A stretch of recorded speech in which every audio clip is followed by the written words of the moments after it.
ಲತೆಗಿರಾದ ದ್ರೌಪದಿ ಕಾಯ್ದ ಕೋಳಲ್ನಾಡೈ. ಹಚ್ಚಿದ್ದೀರಿ ನನಗೆ ನಿನಗೆ ಹಚ್ಚುವುದಿಲ್ಲ, ಕೆಂಪು ಸೀರೆ ಅಲ್ಲ, ಕಚ್ಚಿ ಪ್ರಯೋಜನ ಇಲ್ಲ. ಏನೋ ಹುಚ್ಚ ಅಂತ ತಿಳ್ಕೊಂಡಿದ್ಯಾ? ಹಾಗಲ್ಲ. ಮತ್ತೆ ಸ್ವಾಮಿ, ಒಬ್ಬರೇ ಮಾತಾಡುವುದು ಒಬ್ಬರೇ ನಗುವುದು ಅಂತಾದ್ರೆ ಲೋಕವರನ್ನು ಏನು ಅಂತ ಹೇಳ್ತದೆ? ಏನು ಅಂತ ಹೇಳ್ತದೆ ನಿನ್ನ ಲೆಕ್ಕದಲ್ಲಿ? ನಾನು ಹುಚ್ಚ ಅಂತೆಲ್ಲ ಹೇಳುವುದಿಲ್ಲ. ಹುಚ್ಚನ ಹೆಂಡತಿ ಅದಕ್ಕೆ ಧನ್ಯವಾದ. ಏಕಾಂತದಲ್ಲಿ ನಾವಿಬ್ಬರೇ ಇದ್ದೇವೆ, ಅನ್ಯತ್ರ ಯಾರು ಇಲ್ಲ ಇಲ್ಲಿ. ನೀವು ಒಂದು ವೇಳೆ ನಗಲೇಬೇಕು ಅಂತಾದ್ರೆ ನಾನು ಆಲೋಚಿಸುವುದು ಹೇಗೆ? ಹಾಕಿಕೊಂಡ ಆಭರಣವೋ ಉಟ್ಟುಕೊಂಡ ಸೀರೆಯೋ ಏನಾದ್ರೂ ಸಮಸ್ಯೆ ಆಯ್ತು ನೋಡುದು. ಅದರಲ್ಲಿ ಸಮಸ್ಯೆ ಎಲ್ಲಿ ಅಂತ ಹುಡುಕುದು? ಸಮಸ್ಯೆ ಎಲ್ಲಿ ನಿಂತು ಲೋಪದೋಷ ಇಲ್ಲ ಅಂತ. ಹಾಗೆ ಹಾಗೆ ಮತ್ತು ನೀವು ನಗಲೇಬೇಕು ಅಂತಾದ್ರೆ ನಾನು ಕಚಗುಳಿ ಆದ್ರೂ ಇಡ್ಬೇಕು. ನೀನು ಕಚಗುಳಿ ಇಟ್ಟದ್ದು ದೇವರೇ ನಗು ಬರುವುದಿಲ್ಲ. ಯಾಕೆ ಬರುವುದಿಲ್ಲ ಅಂದ್ರೆ ಒಂದಿಷ್ಟು ಸಿಕ್ಕ ಬಂದಿತ್ತು ನನ್ನ ಹೊಟ್ಟೆದ್ದು. ಆ ಉಗುರು ಇಷ್ಟಿಷ್ಟು ಉದ್ದ ಬಿಟ್ಟು ಅಯ್ಯೋ ನೋಡಿ, ಮನುಷ್ಯರಿಗೆ ಆಗ್ಲಿಕ್ಕಿಲ್ಲ. ಹೆಣ್ಣು ಮಕ್ಕಳ ಶೃಂಗಾರದ ಬಗ್ಗೆ ಎಲ್ಲ ಮಾತಾಡಬೇಡಿ ನೀವು. ಶೃಂಗಾರ ಕರ್ಮ ನಿಮ್ಮದು. ಉಗುರು ಇಷ್ಟಿಷ್ಟು ಉದ್ದ ಬಿಟ್ಟು ಅದಕ್ಕೆ ಬಣ್ಣ ಬೇರೆ ಕೇಳು. ನಿಮಗೆ ಉಗುರು ಬಿಡ್ಲಿಕ್ಕೆ ಆಗುದಿಲ್ಲ, ನಾವು ಬಿಡ್ತೇವೆ. ಹಾಗೆ ನಿಮಗೆ ಗಡ್ಡ ಮೀಸೆ ಬಿಡ್ಲಿಕ್ಕೆ ಆಗ್ತದ? ಗಡ್ಡ ಮೀಸೆ ಅದೊಂದು ವಿಭಿನ್ನವಾದ ಕೇಶ ಶೈಲಿ. ಹಾಗೆ ಬೆಕ್ಕಿಗೂ ಬರ್ತದೆ ಅದು, ಹಾಗೆ ಉಗುರು ನಾಯಿಗೂ ಬರ್ತದೆ. ನೋಡಿ, ನಮಗೆ ಬಾರದೆ ಇದ್ರೆ ಕೃತಕ ಉಗುರು ಸಿಕ್ಕಿಸಿಕೊಂಡು ಬಣ್ಣ ಹಾಕೇವು ನಾವು. ನಿಮ್ಮ ಕರ್ಮ ನಮ್ಮ ಬಗ್ಗೆ ಹೇಳ್ಬೇಡಿ ನೀವು. ಆಯ್ತು, ಆಗದಿಂದ ನೋಡ್ತಾ ಇದ್ದೇನೆ. ಗಂಡ ಹೆಂಡತಿ ನಾವಿಬ್ಬರೇ ಇರುವಾಗ ಆ ಮೂಲೆಯನ್ನು ನೋಡ್ತಾ ಇದ್ದೇನೆ. ಎಂತದ್ದು ಇರುವೆಗಳು? ಹೌದೌದು, ಅದೊಂದು ಸಣ್ಣ ಇರುವೆ. ಆಗದಿಲ್ಲ, ಬಹಳ ದೊಡ್ಡದು. ಮಾತಾಡುದು ನೋಡಿ. ಹೌದಲ್ಲ, ನೀವು ನಿಮ್ಮನ್ನು ಈಗ ಅರ್ಥ ಆಗಿದೆ. ಈಗೀಗ ನಿಮಗೆ ಮನುಷ್ಯರ ಭಾಷೆ ಅರ್ಥ ಆಗುದಿಲ್ಲ. ನಿಮಗೆ ಹಾವು, ಮುಂಗುಸಿ, ಮೊಸಳೆ, ನೊಣದ್ದೊಂದು ಉಂಟು. ನೊಣದ್ದು ಅದು ಬಹಳ ಪ್ರಚಾರದಲ್ಲಿ ಬಂದಿದೆ. ಈಗ ಇಂಥದ್ರದ್ದೇ ಆಯ್ತಪ್ಪ. ಅದನ್ನು ನೋಡಿ ನೆಗೆಯಾಡಿತು ಅಂತಾದ್ರೆ ನಾನು ಹೆಂಡತಿ ಕೇಳ್ತಾ ಇದ್ದೇನೆ, ಏನು ವಿಚಾರ, ಏನು ವಿಷಯ ಉಳಿತಲ್ಲ ಇರುವೆಗಳಾಡಿದ ಮಾತುಗಳನ್ನು ನಿನಗೆ ಪ್ರೀತಿಯು ಬೇದೆಯಾದರೆ, ಪ್ರೀತಿಯು ಬೇದೆಯಾದರೆ ಎಲ್ಲ ಮಸ್ತಕ ಖಾದು ಕೂಸು ಬಗೆ ಕೂಸು ಬಗೆ ಕಾತರ ಉಳಿತಲ್ಲ ಇರುವೆಗಳಾಡಿದ ಮಾತುಗಳನ್ನು ನಿನಗೆ ಸುಬಗೆ.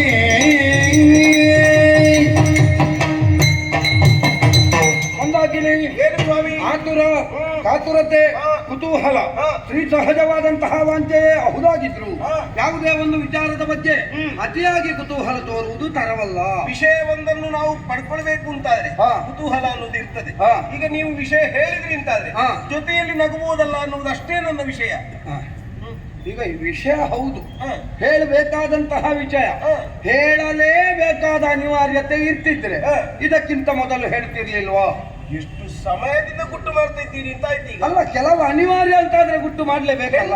ಏನು ಗುಟ್ಟು ಅಂತ. ಆದರೆ ನಾನು ನಗೆಯಾಡಿದ್ದು ಬೇರೆ ಯಾವ ಕಾರಣಕ್ಕೂ ಅಲ್ಲ. ಯಾವುದಕ್ಕೆ? ಎರಡು ಇರುವೆಗಳು. ಇರುವೆಗಳು? ಹೌದು. ಏನ್ ಮಾಡಿದ್ದು? ಅವುಗಳಷ್ಟಕ್ಕೆ ಮಾತಾಡ್ತಾ ಉಂಟು. ನನಗೆ ಪ್ರಾಣಿಗಳ ಭಾಷೆ ಎಲ್ಲ ಅರ್ಥ ಆಗ್ತದಲ್ಲ. ಒಳ್ಳೇದಾಯ್ತು.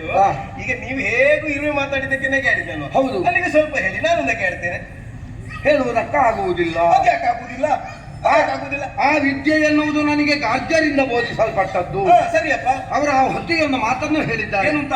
ವಿದ್ಯೆಯನ್ನು ಬೋಧಿಸುವಾಗ ಈ ವಿದ್ಯೆ ನನಗೆ ಮತ್ತು ನಿನಗೆ ಈರುವರಿಗೆ ಬಿಟ್ಟು ಮೂರನೆಯವರಿಗೆ ಗೊತ್ತಾಗಬಾರ್ದು ರಹಸ್ಯ. ಈಗ ಮೂರನೆಯವರಿಗೆ ಗೊತ್ತಾದ್ರೆ ನನ್ನ ತಲೆ 1000 ಹೋಳಾಗ್ತದೆ. ಯಾರಿಗೆ ಗೊತ್ತಾದ್ರೆ? ಮೂರನೆಯವರಿಗೆ. ನಾನು ಮೂರನೇ ನಿಮ್ಮ ಮಾಮಾಗಿ ನಾನೀಗ ಹುಟ್ಟು ಬೇಳದ ಬಿಟ್ಟು ಬಿಡೆನು. ಸೃಷ್ಟಿಪತಿ ನೀನಳಿವ ದೃಷ್ಟಿಯಂತಿರಲಿ ನುಡಿ ಸಿಟ್ಟು ಮರೆತದೆ ಚಂದು ವಚನ.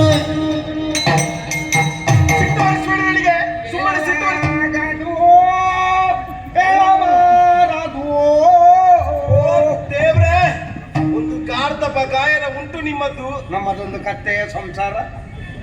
ನನ್ನನ್ನು ಕತ್ತೆ ಮಾಡಬೇಡಿ ನೀವು. ಹಾಗಲ್ಲ, ನೀವು ಆಗದಿಂದ ಮೂರನೇವರಿಗೆ ಗೊತ್ತಾದ್ರೆ ಹಾಗಾಗ್ತದೆ, ಮೂರನೇವರಿಗೆ ಗೊತ್ತಾದ್ರೆ ಹಾಗಾಗ್ತದೆ ಅಂತ ಹೇಳ್ತಾ ಇದ್ದೀರಲ್ಲ. ನಾನು ಮೂರನೇವಳ, ಮೂರನೇವಳು ನಾನು. ಹೇಳಿದವರು ಯಾರು? ಹೇಳಿದವರು ಗಾರ್ಗ್ಯರು. ಗಾರ್ಗ್ಯರು ಮಹಾತ್ಮರು ಎನ್ನುವುದನ್ನು ಅರ್ಥ ಮಾಡಿಕೊಳ್ತೀಯಾ? ಒಪ್ಪಿದೆ.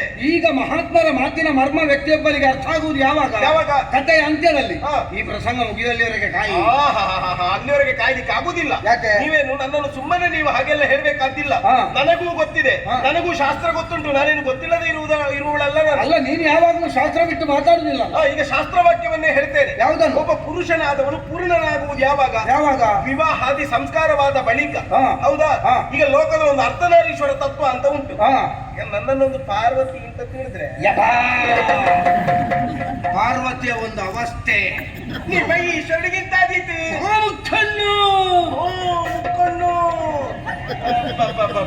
ನಿಮ್ಮನ್ನು ಮೇಲೆ ಇಟ್ಟದ್ದು ನೋಡಿ. ನನ್ನನ್ನು ಮೇಲೆ ಇಡಬೇಕು ಅಂತ ಇಲ್ಲ, ನಾನು ಉದ್ದ ಇದ್ದೇನೆ. ಬೇಗ ಸಿಡಿಲು ಬಡಿತದೆ ನೋಡಿ. ನೋಡುವ. ಹಾಗಲ್ಲ, ನಿಮ್ಮನ್ನು ನಿಮ್ಮ ದೇಹಾರ್ಧ ಶರೀರಿಣಿ ಇದ್ದೇನೆ, ವಾಮಾಂಗಿ ಇದ್ದೇನೆ, ಅರ್ಧಾಂಗಿನಿ ಇದ್ದೇನೆ. ನನ್ನಲ್ಲಿ ಹೇಳಿದ್ರೆ ಏನೂ ತಪ್ಪಾಗುವುದಿಲ್ಲ. ನಾನು ಮೂರನೇವಳು ಅಲ್ಲ ಹೇಳ್ತಾ ಹೇಳಬಾರ್ದು, ಹೇಳುವುದಕ್ಕಾಗುವುದಿಲ್ಲ. ಹೇಳಿದಂತಾದ್ರೆ ನನ್ನ ಪ್ರಾಣಕ್ಕೆ ಸಂಚಕಾರ ಉಂಟು ಅಂತ ಹೇಳಿದ್ದಾರೆ ಅಂತ ಹೇಳಿ ನನಗೆ ನೀವು ಸತ್ರು ಅಡ್ಡಿಲ್ಲ. ನನಗೆ ವಿಷಯ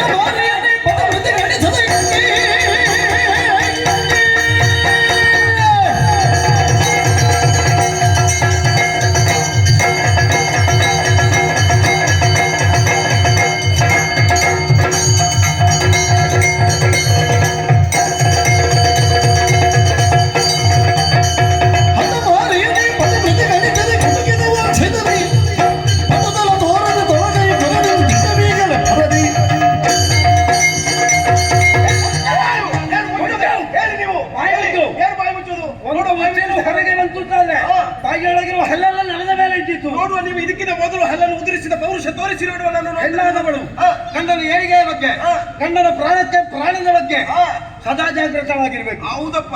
ಅಂತವಳನ್ನು ಪತಿವ್ರತೆ ಅಂತ ಹೇಳ್ತಾರೆ. ಗಂಡ ಸತ್ರು ತೊಂದರೆ ಇಲ್ಲ, ಹುಟ್ಟು ಗೊತ್ತಾಗ್ಬೇಕು. ನನಗೆ ಹುಟ್ಟು ಗೊತ್ತಾಗ್ಬೇಕು ಅಂತಲೇ ಹೇಳ್ತೇನೆ. ಪತಿವ್ರತೆ ಅಲ್ಲ, ಪತಿ ಕೊರತೆ. ಆಯ್ತು, ನಾನು ಪತಿ ಕೊರತೆ ಅದೇನು ಅಲ್ಲ ಅಂತ ಹೇಳ್ಬೇಕು ಅಂತ ನೀವೇನು ಅದನ್ನು ದೊಡ್ಡದು ಮಾಡ್ಬೇಕು ಅಂತ ಇಲ್ಲ. ಏನು ನಿಮ್ಮನ್ನು ಮೇಲೆ ಇಟ್ಟುಕೊಂಡು ನೀವು ಮಾತಾಡ್ಬೇಕಾದಿಲ್ಲ. ನಿಮ್ಮದು ಅಂತ ಏನು ಸ್ವಾಮಿ? ನಿಮ್ಮದು ಅಂತ ಏನು? ಗಂಡಸು ಜಾತಿಯ ಬುದ್ಧಿಯನ್ನೇ ಬಿಟ್ಟುಕೊಟ್ಟೆ ನಾನು. ಏನು ನನಗೆ ವೈಯಕ್ತಿಕವಾಗಿ ಎಷ್ಟು ಬೇಕಾದ್ರೂ ಬೈ, ಬೇಸರ ಇಲ್ಲ. ಮತ್ತೆ ಜಾತಿಗೆ ಕೈ ಹಾಕ್ಲಿ. ಗಂಡಸು ಜಾತಿಯ ಪ್ರಕರಣ ಹೇಳ್ತೇನೆ ನಾನು. ಯಾರು ಗಡಿಬಿಡಿ ಮಾಡಬೇಡಿ, ಗಂಡಸರು ಯಾರು ಹೇಳ್ಬೇಡಿ. ಯಾರು ಗಡಿಬಿಡಿ ಆಗುವವರು ಯಾರು? ನಿಮ್ಮ ಪ್ರತಿನಿಧಿಯಾಗಿ ನಾನು ಇವಳಿಗೆ ಸಮರ್ಪಕವಾದ ಉತ್ತರ ಕೊಡ್ತೇನೆ. ಎಲ್ಲರಿಗೂ ಒಳಗೆ ಭಯ ಉಂಟು, ನಿಮ್ಮದು ಹೇಳ್ತೇನೆ ನಾನು. ಆಯ್ತು. ಮೊದಲು ಪ್ರತಿನಿಧಿ ಮರ್ಯಾದೆಯನ್ನು ತೆಗಿತೇನೆ. ನೀವು ಇವತ್ತು ನಗೆಯಾಡಿದ್ದು ಗಾರ್ಗ್ಯರ ವಿಷಯವೂ ಅಲ್ಲ, ಇರುವೆಗಳ ವಿಷಯವೂ ಅಲ್ಲ. ನೀವು ಇವತ್ತು ಓಲಗದಲ್ಲಿ ಕುಳಿತಿದ್ರಿ, ಯಾರೋ ಒಬ್ಬರು ಸುಂದರ ಸ್ತ್ರೀ ಬಂದಿದ್ದಾಳೆ, ಅವಳನ್ನು ಮನಸ್ಸಿನಲ್ಲಿ ಮೆಲುಕು ಹಾಕುತ್ತಾ ಹಿಡ್ಕೊಳ್ಳುವುದೇ ಹೆಂಡತಿಯ ಕೈಯನ್ನು, ನಗುವುದು ಅವಳ ಮುಖಕ್ಕಾಗಿ. ಎಲ್ಲ ಗೊತ್ತುಂಟು ನನಗೆ, ಎಲ್ಲ ಗೊತ್ತುಂಟು. ನಾಳೆಯಿಂದ ಒಂದು ಕೆಲಸ ಮಾಡಿ. ಏನ್ ಮಾಡ್ಬೇಕು? ನನಗೆ ಚಾಮರ ಬೀಸುವುದಕ್ಕೆ ಸಖಿಯರು ಬೇಡ, ಮತ್ತೆ ಗಂಡಸರನ್ನು ನೇಮಿಸಿ ನಿನ್ನೊಂದು ಆತ್ಮಕ್ಕೆ ಶಾಂತಿ ಸಿಗಲಿ. ಈಗ ನೆನಪಾಯಿತು. ಯಾವುದು? ರಾಜಾನಹ ಬಹುವಲ್ಲಭ. ಹೇಗೂ ಚಾಮರ ಬೀಸುವಳನ್ನು ಕೆಲಸದಿಂದ ತೆಗೆದ್ರೆ ಅವಳ ಅಂತಪುರಕ್ಕೆ ಆಗ್ತದಲ್ಲ. ಅದಕ್ಕೆ ತಿಳಿದವರು ಹೇಳಿದ್ರು, ಜೀವನದಲ್ಲಿ ಯಾವ ಗ್ರಂಥವನ್ನಾದ್ರೂ ಓದಿ ಮುಗಿಸುವುದಕ್ಕಾಗ್ತದೆ, ಯಾವ ಪುಸ್ತಕವನ್ನಾದ್ರೂ ಓದಿ ಮುಗಿಸುವುದಕ್ಕಾಗ್ತದೆ. ಜೀವನದ ಕಡೆಯವರೆಗೆ ಓದಿ ಮುಗಿಸಲಾಗದ ಪುಸ್ತಕ ಯಾವುದು ಅಂತ ಕೇಳಿದ್ರೆ ಅದು ಹೆಂಡತಿ.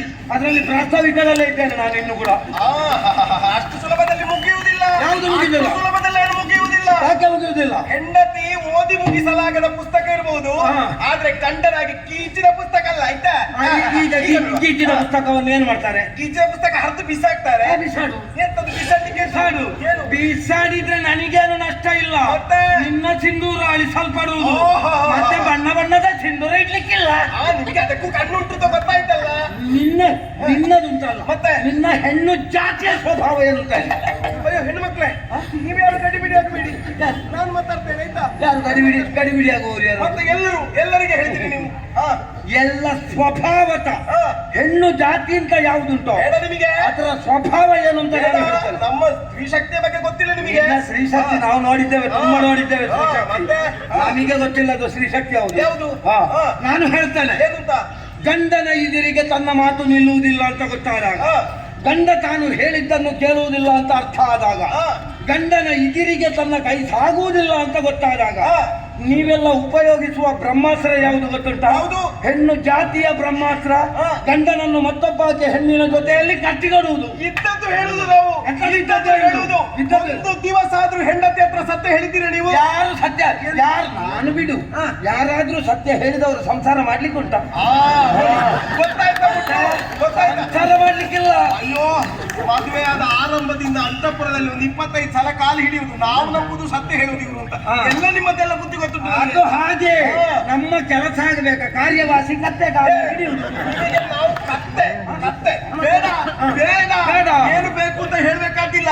ನಾನೇನು ಬೀದಿಯಲ್ಲಿ ನಿಂತು ಮಾತಾಡುವುದಲ್ಲ. ಪ್ರಸಂಗ ಗೊತ್ತಿಲ್ಲದೆ ಏನೇನು ಮಾತಾಡ್ಬೇಡ ಮಂದಾಚಿನಿ.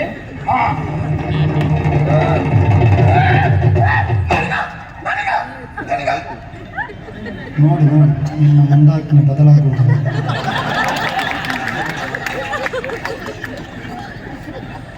ಇದು ಪ್ರಸಂಗ ಯಾವುದು ಇವ್ರೆ? ನೀವು ನನಗೆ ಆಗ್ತವಿತ್ರ ಅದು ಗೊತ್ತುಂಟು. ನಿನ್ನ ನಾನೇನು ಬೀದಿಯಲ್ಲಿ ನಿಂತು ಮಾತಾಡುವುದಲ್ಲ, ನಾನು ನನ್ನ ಮನೆಯಲ್ಲಿ ನಿಂತು ಮಾತಾಡುವುದು. ನೆನಪಿರ್ಲಿ ನಿಮಗೆ. ಮನೆ ಅಂಬಟಗಾಯಿ. ನಾನು ನಿನ್ನ ಕುತ್ತಿಗೆಗೆ 3 ಗಂಟೆ ಬಿಗಿದ ಕಾರಣ ಇದು ನಿನ್ನ ಮನೆ. ಇಲ್ಲದಿದ್ದರೆ ನಿನಗೆ ಡೇರೆಯಲ್ಲಿ ಮನೆ. ಎಂತದ್ದು ಏನೂ ಇಲ್ಲ. ಲೋಕದ ಯಾವುದೇ ಗಂಡು ಮಕ್ಕಳಿಗೂ ಮನೆ ಇಲ್ಲ, ಮನೆ ಇರುವುದು ಹೆಣ್ಣು ಮಕ್ಕಳಿಗೆ. ನೀನು ವೈಕುಂಠ ಲೋಕದ ತತ್ವವನ್ನೆಲ್ಲ ಇಲ್ಲಿಗೆ ತರೋದು ಬೇಡ. ಮದುವೆ ಮಾಡಿ ಕೊಡುವಾಗ ನಮ್ಮ ಅಪ್ಪ ನಮ್ಮಲ್ಲಿ ಹೇಳುವುದೇನು? ಮಗಳೇ, ಕೊಟ್ಟ ಹೆಣ್ಣು ಕುಲದಿಂದ ಹೊರಗೆ ಮಗಳೇ, ಇನ್ನು ಮುಂದೆ ನಿನಗೆ ಆಮೇಲೆ ಗೃಹಿಣಿ ಗೃಹ ಮುಚ್ಚತೆ ಅಂತ ಹೇಳ್ತಾರೆ, ಗೊತ್ತುಂಟ? ಅದು ಸರಿ ಇದ್ರೆ ಗೃಹ ಮುಚ್ಚತೆ, ಇಲ್ಲದಿದ್ರೆ ಗೃಹ ಮುಚ್ಚುವುದೇ. ತಂದೆಯಾದವ ಅಷ್ಟೇ ಹೇಳಿ ಕಳಿಸುವುದಲ್ಲ, ತಂದೆಯಾದವ ಇನ್ನೂ ಹೇಳ್ತಾನೆ ತ್ರಿಕರಣ ಪೂರ್ವಕವಾಗಿ ಕಾಯೇನ ವಾಚ ಮನಸ, ಕೇವಲ ದೇಹಗಳೆರಡು ಒಂದಾಗಿ ಮನಸ್ಸು ಒಂದಾಗ್ಲಿಲ್ಲ ಅಂತಾದ್ರೆ ಅದು ಗಂಡ ಹೆಂಡತಿ ಆಗುದಿಲ್ಲ. ಅಥವಾ ಮನಸ್ಸು ಒಂದಾಗಿ ದೇಹಗಳು ಒಂದಾಯ್ತು ಅಂತಾದ್ರೆ ಅದು ಗಂಡ ಹೆಂಡತಿ ಆಗುವುದಿಲ್ಲ. ತ್ರಿಕರಣ ಪೂರ್ವಕವಾಗಿ ಕಾಯೇನ ವಾಚ ಮನಸ, ಗಂಡನನ್ನು ಸೇವಿಸಿದ್ರೆ ಮಾತ್ರ ಗಂಡ ಹೆಂಡತಿ ಅನ್ನಿಸಲ್ಬಾಡುವುದು. ನಿಮಗೆ ಬೇಕಾದ ಶಾಸ್ತ್ರ ಇಟ್ಕೊಳ್ಬೇಡಿ. ಮತ್ತೆ ನಿನಗೆ ಬೇಕಾದ ಶಾಸ್ತ್ರ ಶಾಸ್ತ್ರ ಉಂಟು, ನಮ್ಮದು ಶಾಸ್ತ್ರ ಉಂಟು. ಯಾವುದು ಶಾಸ್ತ್ರ? ಕರಣೇಶು ಮಂತ್ರಿ ಅಂತ ಉಂಟು. ಹೇಳಿ, ಕರಣೇಶು ಮಂತ್ರಿ. ಅದು ಕಿವಿ ಕೇಳುವವರಿಗೆಲ್ಲ, ನನಗೆ ಕೇಳುವುದಿಲ್ಲ. ನಾನು ಕಿವುಡರನ್ನು ಮದುವೆ ಆದದ್ದಲ್ವಾ? ತೊಂದರೆ ಇಲ್ಲ, ನಿನ್ನ ಬೈಗುಳ ಕೇಳುವುದಕ್ಕಿಂತ ಇದು ಹೋದದ್ದೇ ಒಳ್ಳೆ. ಬೇಡ ಬೇಡ, ಇಂತ ಕಿವುಡ ಗಂಡಸೊಟ್ಟಿಗೆ ಬದುಕಬೇಕಾದ ನನಗೇನು ಈ ಮನೆ ಮಾತ್ರ ಅಂತ ಭಾವಿಸಿ. ಮತ್ತೆ ಎಲ್ಲಿ ನಿನ್ನ ಅಪ್ಪನ ಮನೆಗೆ ಹೋಗ್ತಿ? 3 ದಾರಿ ಸೇರುವಲ್ಲಿ ಕೂತ್ಕೊಳ್ಬೇಕು. ನನಗೂ ಮನೆ ಉಂಟು. ಎಲ್ಲಿ ಉಂಟು ನಿನ್ನ ಮನೆ? ನನ್ನ ಮಗಳು ಕೈಗೆ ಸಾಕೇತ ಸಾಮ್ರಾಜ್ಯ ಇದ್ದಾಳೆ, ಅಲ್ಲಿ ಹೋದಿರು ನಾನು. ನನ್ನ ಮಗನ ಕೈಗೆ ಸಾಕೇತ ಸಾಮ್ರಾಜ್ಯ. ನನ್ನನ್ನು ಮದುವೆ ಆಗುವಾಗ ಪೆಟ್ಟಿಗೆ ಅಲ್ಲಿ ಇಟ್ಕೊಂಡು ಬಂದದ. 9 ತಿಂಗಳು ಹೊತ್ತಿದ್ದೇನೆ, ಕಾರಣ ನಾನು 10ನೇ ತಿಂಗಳಿಗೆ ಹೆತ್ತಿದ್ದೇನೆ. ಅಪ್ಪ ಅನಿಸಲ್ಪಟ್ಟವ ನಾನು ಅಂತ ಹೇಳಿದ್ದು. ಹೆತ್ತ ನೋವಿಗಾಗಿ ಕಹಿಯ ಕಷಾಯ ಲೇಹ ತಿಂದಿದ್ದೇನೆ, ಗೊತ್ತುಂಟು? ನಾನು ಕೂಡ ಸುಮ್ಮನೆ ಇರ್ಲಿಲ್ಲ. ಕಷಾಯ ಕಷಾಯ ಕುದಿಸಿ ಕಟ್ಟಿದ್ದೇನೆ, ಲೇಹ ತೆಗೆದಿದ್ದೇನೆ, ಗೊತ್ತುಂಟಾ? ನೀವು ಲೇಹ ಹರಿದು ಕೊಡುವಾಗ ಇವಳು ಸತ್ರೆ ಸಾಯಿಲಿ ಅಂತ ಕೊಟ್ಟದ್ದು ಗೊತ್ತುಂಟು. ಆದ್ರೂ ಸಾಯಿಲ್ಲಲ್ಲ, ಸಾಯ್ಲಿಕ್ಕೆ ಕಾಯ್ತಾ ಇದ್ದೀರಿ ನಾನು. ಹಾಗಲ್ಲ, ನೀನು ಇಷ್ಟು ಮಾತಾಡ್ತಿಂತ ಮೊದಲೇ ಗೊತ್ತಿರ್ತಿದ್ರೆ ಆ ಲೇಹದ ಜೊತೆಗೆ ಸ್ವಲ್ಪ ಸುಣ್ಣದ ನೀರು ಮಿಶ್ರ ಮಾಡ್ತಿದ್ದಲ್ಲ. ದೇವ್ರೆ, ಆಯ್ತು, ಇನ್ನು ಅರಮನೆಯಲ್ಲಿ ನೆಮ್ಮದಿಯಲ್ಲಿ ಮಲಗ್ಲಿಕ್ಕೂ ಗೊತ್ತಿಲ್ಲ. ಯಾಕೆ? ಕಲ್ಲು ಹೊತ್ತಾಕಿ ಕೊಲ್ಲುವ ಜನ. ಆ ಬಗ್ಗೆ ನೀನು ಗಂಡಸು ಜಾತಿಯನ್ನು ಅನುಮಾನದಿಂದ ನೋಡಬೇಕಾದ ಅನಿವಾರ್ಯತೆ ಇಲ್ಲ. ಒಬ್ಬಾಕೆ ಹೆಣ್ಣನ್ನು ಕಂಡ ಕ್ಷಣದಲ್ಲಿ ನಮ್ಮ ಮನಸ್ಸಿನಲ್ಲಿ ಪ್ರೀತಿ ಮೊಳಕೆ ಅಂತಾದರೆ ಅಂತವಳಿಗೆ ನಮ್ಮ ಮೇಲೆ ಮನಸ್ಸಿಲ್ಲ ಅಂತ ಗೊತ್ತಾದ್ರೆ ತ್ಯಾಗಶೀಲರಾಗಿ ಅವರನ್ನು ಬಿಟ್ಟು ಕೊಡುವುದು ಯಾರು ಅಂತ ಕೇಳಿದ್ರೆ ನಮ್ಮಂತಹ ಗಂಡು ಮಕ್ಕಳು.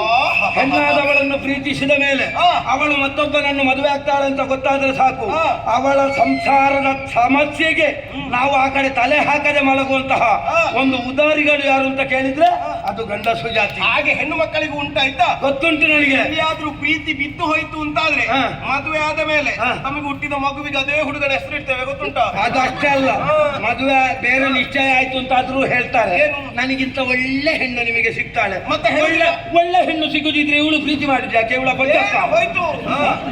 ಮತ್ತೆ ನಮಗೆ ಗೊತ್ತಿಲ್ಲ ಅಂತ ಭಾವಿಸಬೇಡ. ಗಂಡನ ಜೊತೆಯಲ್ಲೇ ಇದ್ದು ಗಂಡನ ಅನ್ನವನ್ನೇ ತಿಂದು ಓಣಲ್ಲ ನೀನಲ್ಲ ಅಂತ ಹೇಳಿ ಗಂಡನಿಗೆ ಸ್ವಲ್ಪ ಸ್ವಲ್ಪ ವಿಷ ಹಾಕಿ ಕೊಲ್ಲುವುದು ನಿನ್ನಂತ ಹೆಂಡತಿಯರು. ಎಲ್ಲಿಯೋ ಹೇಗೋ ಆದ ಪ್ರಕರಣ ಹೇಳಬೇಡಿ. ಗಂಡು ಮಕ್ಕಳು ಸುಮ್ಮನೆ ಬಿಟ್ಟದ್ದಿಲ್ಲ, ಗಂಡು ಮಕ್ಕಳದು ಉಂಟು. ಯಾವ್ದುಂಟು? ಎಲ್ಲಿಯಾದ್ರೂ ಮುಕ್ತ ಹೆಣ್ಣು ಮಕ್ಕಳು ಸಿಕ್ಕಿದ್ರು ಅಂತಾದ್ರೆ ಅವರನ್ನು ಮೋಹ ಪ್ರೀತಿಯ ಬಲೆಗೆ ಬೀಳಿಸಿಕೊಂಡು ಎಲ್ಲಿಗಾದ್ರೂ ಕೊಂಡು ಹೋಗಿ ಕೊನೆಗೆ ಸಿಕ್ಕುವಾಗ ಪಾಪ 52-62 ತುಂಡಾಗಿ ಸಿಕ್ಕಿದ ಪ್ರಕರಣ ಎಷ್ಟಿಲ್ಲ. ನಿಮಗೆ ಪ್ರೀತಿ ಮಾಡುವಾಗ ಜಾತಿ ನೋಡ್ಲಿಕ್ಕೆ ಏನು ಸಂಕಟವ? ನಿಮ್ಮನ್ನು 22 ಅಲ್ಲ, ನಿಮ್ಮನ್ನು 132 ತುಂಡು ಮಾಡ್ಬೇಕು.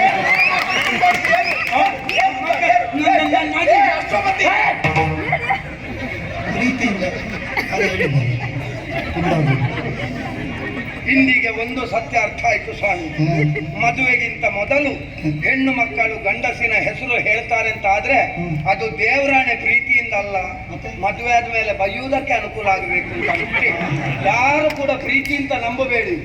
ಯಾವಾಗ ನನ್ನನ್ನು ಏಕವಚನದಲ್ಲಿ ಕರೆದೆಯೋ ನನಗೂ ನಿನಗೂ ಸಂಬಂಧ ಇಲ್ಲ. ನಾನು ಬಿಟ್ಟು ಕೆಲವು ಸಮಯವೇ ಆಯ್ತು. ಇಲ್ಲಿಂದ ನಡೆಯತಕ್ಕದ್ದು ಏನು ನಡೆಯುವುದು ನೀವು ಹೇಳಿದಾಗೆ ನಡ್ಕೊಂಡು ಹೋಗ್ಬೇಕಾದ್ರೆ ಎಡದ ಕಾಲಿನಲ್ಲಿ ಮೆಟ್ಟುತ್ತೇನೆ. ನನಗೆ ಮೆಟ್ಟಿದ್ರೆ ಮುಂದಿನ ಜನ್ಮದಲ್ಲಿ ಕತ್ತೆಯಾಗಿ ಹುಟ್ಟುತ್ತೀರಿ. ಗಂಡನಿಗೆ ಬೆರಳು ತೋರಿಸಿದ್ರೆ ಬರುವ ಜನ್ಮದಲ್ಲಿ ಎಮ್ಮೆ ಆಗ್ತಿ. ನಾನು ಎಮ್ಮೆ ಆದ್ರೂ ಅಡ್ಡಿಲ್ಲ, ನಿಮ್ಮಂತ ಹಂದಿಯೊಟ್ಟಿಗೆ ಸಂಸಾರ ಮಾಡ್ಲಿಕ್ಕಿಲ್ಲ. ಹೊಲ ಸುಡುಕುವಾಗ ಹೊಲ ಸುಡುಕ್ಲಿಕ್ಕೆ ನಿಮ್ಮೊಟ್ಟಿಗೆ ಬರ್ಲಿಕ್ಕಿಲ್ಲ. ಕಾಲ ಮೋಕ್ಷ ಮಾಡ್ತಾನೆ. ನನಗೆ ಹೊಡಿತೀರಿ, ಹೊಡಿತಾನೆ. ನನಗೆ ನನಗೆ ನನಗೆ ಹೆಂಡತಿಗೆ ಹೊಡೆಯುವ ಗಂಡ ಲೋಕದಲ್ಲಿ ಷಂಡ ಅಂತ ಅನ್ನಿಸಲ್ಪಡ್ತಾನೆ. ಗೊತ್ತುಂಟ ನಿಮಗೆ? ನನ್ನ ಜೀವನದಲ್ಲಿ ನಾನು ಕೃತಜ್ಞತಾ ಪೂರ್ವಕವಾಗಿ ಸ್ವೀಕರಿಸುವಂತಹ ಒಂದು ಬಿರುದು ಯಾವುದು ಅಂತ ಕೇಳಿದ್ರೆ ಈಗ ನೀನು ಹೇಳಿದ್ದು ಷಂಡ. ಷಂಡ. ಹೌದಾ? ಅದನ್ನು ಸ್ವೀಕರಿಸ್ತೇನೆ. ಒಪ್ಪಿದ್ರಾ? ಯಾವತ್ತಿನಿಂದ ಕೇಳು, ನಿನಗೆ ಯಾವಾಗ 3 ಗಂಟೆ ಬಿಗಿದನೋ ಆ ಹೊತ್ತಿನಿಂದ ನಾನು ಷಂಡ. ಈಗ ನಿನಗೆ ಪುನರಪಿ ಕಪಾಲ ಮೋಕ್ಷ ಮಾಡಿ ನಾ ಗಂಡ ಸುಂತಾಗ್ತಾನೆ. ಅಯ್ಯೋ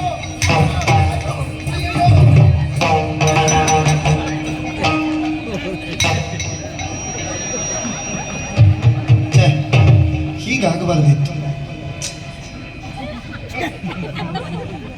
ನನ್ನ ಈ ಸ್ಥಿತಿಯನ್ನು ನೋಡಿ ನಿಮ್ಮ ಅನುಕಂಪದ ಅಲೆ ಅಲ್ವಾ?